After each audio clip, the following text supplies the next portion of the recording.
মধ্যপ্রাচ্যের আকাশ অগ্নিগর্ভ। ক্ষেপণাস্ত্র খেলায় মত্ত সবাই। সোমবারও তার ব্যতিক্রম হলো না। রাতভর ইরান ইসরায়েল সংঘর্ষে প্রকম্পিত হয়েছে পুরো অঞ্চল। গভীর রাতে একযোগে ব্যালিস্টিক ক্ষেপণাস্ত্র ছুড়েছে ইরান। লক্ষ্য ছিল ইসরায়েলের সামরিক ঘাঁটি এবং প্রতিরক্ষা অবকাঠামো। উল্টো দিকে পাল্টা জবাবে হামলা চালিয়েছে ইসরায়েলি বিমান বাহিনী। ইরানি হামলার কাছে ইসরায়েলি প্রতিরক্ষার প্রাচীর আয়রন ডোমও অসহায়। দুপুরেও ইরানের আক্রমণে সাইডেনে কেঁপেছে ইসরায়েলের সীমান্ত শহর। সোমবার সকাল থেকেই ইসরায়েল লেবানন সীমান্তে উত্তেজনা ছিল চরমে। দুপুরে হঠাৎ করেই গগনবিদারী সাইরেন বেজে উঠলে আতঙ্ক ছড়ায়। ইরানের কথাই হচ্ছে সত্য। বাংকারকেই ইসরায়েলিদের স্থায়ী ঘর বানাতে হবে। বাংকারের বাহিরে এলেই বিপদ। গ্যালিলি থেকে হাইফা, উত্তরের আকাশে ছুটে বেড়াতে থাকে ইরানি ক্ষেপণাস্ত্র।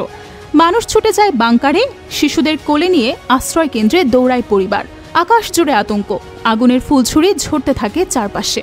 চোখের সামনে দেখা যায় ক্ষেপণাস্ত্র প্রতিরোধের দৃশ্য। ডেভিড স্লিং এবং অ্যারো সিস্টেম প্রতিরক্ষা ছুড়ে দিয়ে থাকে পাল্টা ক্ষেপণাস্ত্র। তবে ক্ষেপণাস্ত্র ঠেকাতে গিয়ে উল্টো আবাসিক এলাকায় আঘাত হানছে ইসরায়েলের ইন্টারসেপ্টরগুলো। তাই সব ইরানি ক্ষেপণাস্ত্র থামানো যায়নি। কয়েকটি ব্যালিস্টিক ক্ষেপণাস্ত্র হাইফার একটি আবাসিক এলাকায় আঘাত হানে। প্রথমে মনে হয়েছিল এটি ইসরায়েলেরই এক ব্যর্থ ইন্টারসেপ্টর, কিন্তু পরবর্তীতে তদন্তে বেরিয়ে আসে ভয়ঙ্কর তথ্য।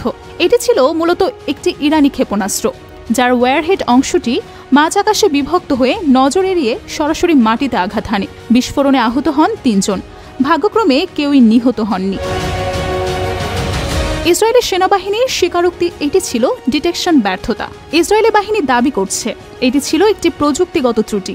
এই ভুল ভবিষ্যতের জন্য ভয়াবহ সংকেত, বলছেন সামরিক বিশ্লেষকরা। সকালের আলো ফোটার আগেই পাল্টা আক্রমণ চালায় ইসরায়েল। আকাশে ওড়ে অন্তত 15টি ফাইটার জেট। হামলা চালানো হয় ইরানের কেরমানশাহ এলাকায়। লক্ষ্য ছিল ব্যালিস্টিক ক্ষেপণাস্ত্র সংরক্ষণাগার এবং উৎক্ষেপণ কেন্দ্র। আইডিএফ দাবি করেছে একাধিক স্টোরেজ ও লঞ্চ প্যাড ধ্বংস হয়েছে।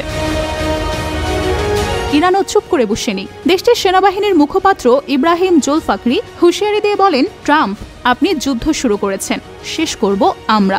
আগুন নিয়ে খেলেছেন, এবার তার মূল্য দিতেই হবে। ইরানের সর্বোচ্চ নেতা আয়াতুল্লাহ খামেনি এক বিস্ফোরক ছবি প্রকাশ করেন। ইসরায়েলি শহরে ক্ষেপণাস্ত্র বর্ষণের দৃশ্য, পেছনে বিশাল এক খুলি। তার বক্তব্য, জায়নিস্ট শত্রু বড় ভুল করেছে, শাস্তি এখন তাদের প্রাপ্য। এই উত্তেজনার পেছনে রয়েছে যুক্তরাষ্ট্রের এক গোপন হামলা। তাদের দাবি, ইরানের পারমাণবিক স্থাপনায় গোপনে আঘাত হানা হয়েছে। প্রেসিডেন্ট ডোনাল্ড ট্রাম্প এক বিবৃতিতে বলেন, আমরা ভূগর্ভে আঘাত করেছি। ইরান মারাত্মক ক্ষতি স্বীকার করছে। তবে ইরান বলছে ওসব গল্প, বাস্তবে তেমন কিছুই হয়নি। বিস্তৃত হচ্ছে যুদ্ধ, সক্রিয় হচ্ছে হিজবুল্লাহ, হুথি মিলিশিয়ারা। বিশ্লেষকদের মতে ইরান ইসরায়েল এখন সরাসরি যুদ্ধাবস্থায়। যুক্তরাষ্ট্র যুক্ত হওয়ার এটি মধ্যপ্রাচ্য জুড়ে বড় সংঘাতে রূপ নিতে পারে।